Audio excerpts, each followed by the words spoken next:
y nos reta y le encanta decir, ¿de quién lo hubiera sentado acá? Federico Maya a mí me dijo una vez, no vas a poder repetir, no vas a poder nombrar algo el primer remix de noticias que tuve, y le gané la apuesta. Y ahora redoblo la apuesta. A ver. Y voy a presentar ya a Daniel Steingart, que es magíster en Sociología Económica. Así es, Sociología Económica. Y lo dijo bien, Steingart, ¿no? Muy bien, muy bien. ¿Viste? Muy bien. Gracias. Lo repito, Rodo, si querés.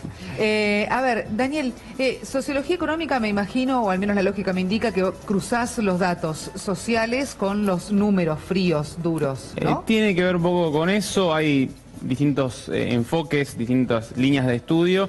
Se podría decir que es la mirada social de los procesos económicos. A veces la economía uno quizá la reduce a algunos números, pero detrás de esos números hay muchos procesos sociales. Pero hay múltiples líneas de estudio, tiene que ver, por ejemplo, la relación entre el Estado, los trabajadores y los empresarios en los procesos de crecimiento y desarrollo económico. Puede tener que ver con, por ejemplo, las prácticas del consumo en las clases altas o las clases bajas. Todas esas son problemáticas económicas tomadas desde otro punto de vista, al menos respecto a lo que tiene que ver con lo convencional en la economía. ¿Y cómo cruzás esos datos? ¿Cómo cruzar esos datos? Sí. Y hay muchas metodologías. Por ejemplo, yo me especializo en lo que tiene que ver con distintas visiones del desarrollo económico. Puedo tomar datos cuantitativos, obviamente, y tratar de reconstruir por qué hay países que les ha ido mejor que otros, y atrás de eso hay distintas teorías. Por ejemplo, una en la cual yo por ahí estoy de acuerdo, tiene que ver con que cuando tenés Estado, trabajadores y empresarios que van más o menos tocando la misma sinfonía, es decir, que están más o menos alineados, sí, y vas para adelante en general. Es el caso, por ejemplo, de los países más desarrollados del mundo, como por ejemplo los de Escandinavia. Noruega, exacto. Ahora, te hago una consulta ya trayendo a todo el conocimiento a la Argentina.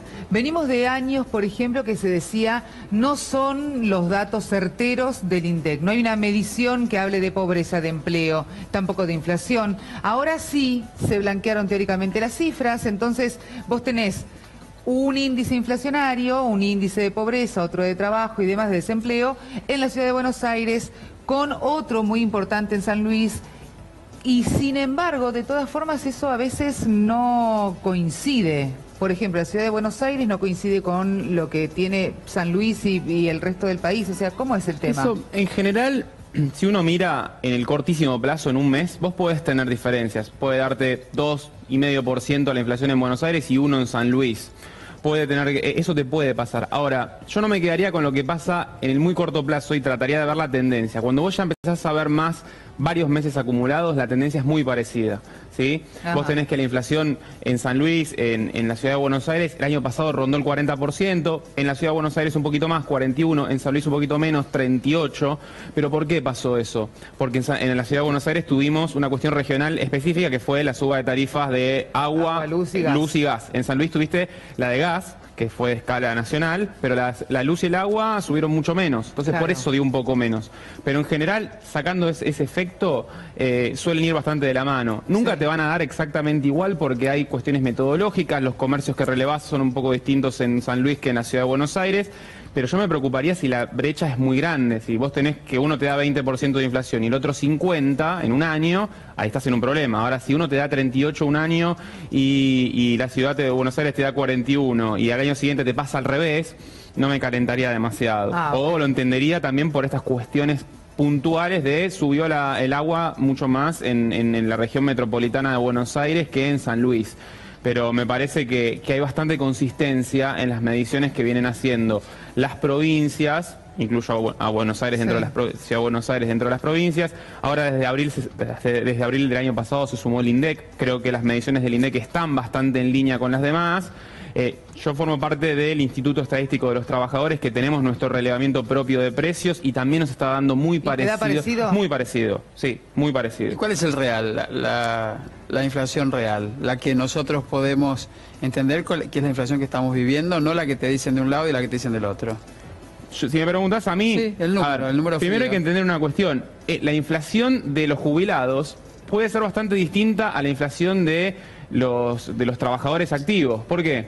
Porque la inflación de los jubilados le va a pegar mucho más si sube medicamentos. A la inflación de los trabajadores activos le puede pegar mucho más transporte público porque van a trabajar en ese medio de transporte. Ningún instituto de estadística te muestra ese desagregado. Y es desde el Instituto Estadístico de los Trabajadores estamos trabajando para mostrar que la inflación no es homogénea para cada uno, yendo a la pregunta que vos decís. Sí. Nosotros hasta ahora avanzamos diciendo que, bueno, que la inflación del 10% más pobre es bastante distinta a la del 10% más rico. ¿Por qué?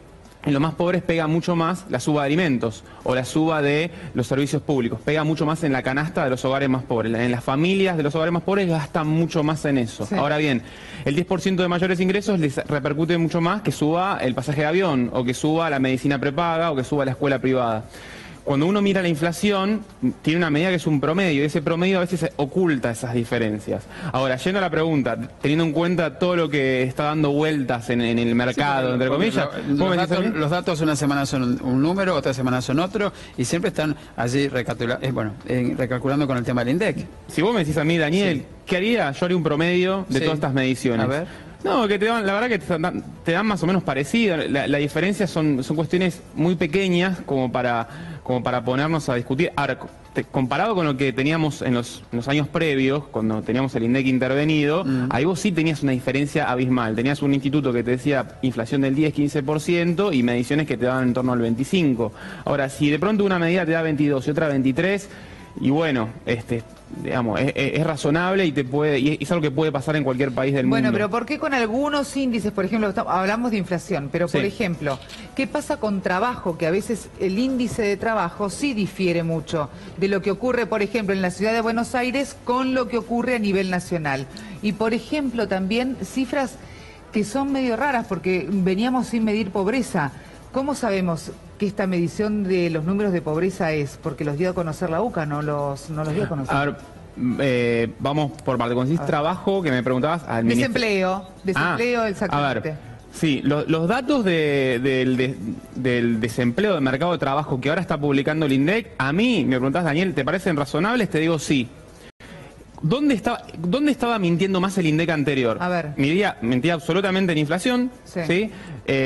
Por lo tanto, en el precio de la canasta básica, y eso hacía que vos, la pobreza te diera un número ridículamente bajo. No se hablaba, de hecho no se veía. Pero si vos esa canasta la corregías y le ponías precios, por ejemplo, tomados de otras fuentes, por ejemplo, San Luis, la ciudad de Buenos Aires, etcétera, vos lo que tenías era que la pobreza en Argentina, en lugar de estar bajando a tasas rapidísimas, como decían las mediciones oficiales, bajaba, pero a un ritmo más moderado. Bien. El tema es que, lamentablemente, eso hoy no se dice mucho en Argentina porque, obviamente, el gobierno anterior quedó muy pegado a la manipulación de las estadísticas de pobreza. Las mediciones alternativas que hay, que son las de la UCA, desde mi punto de vista, tienen sus problemas y muestran un panorama... Bueno, de hecho, espera que tengo un paréntesis. Un panorama, No.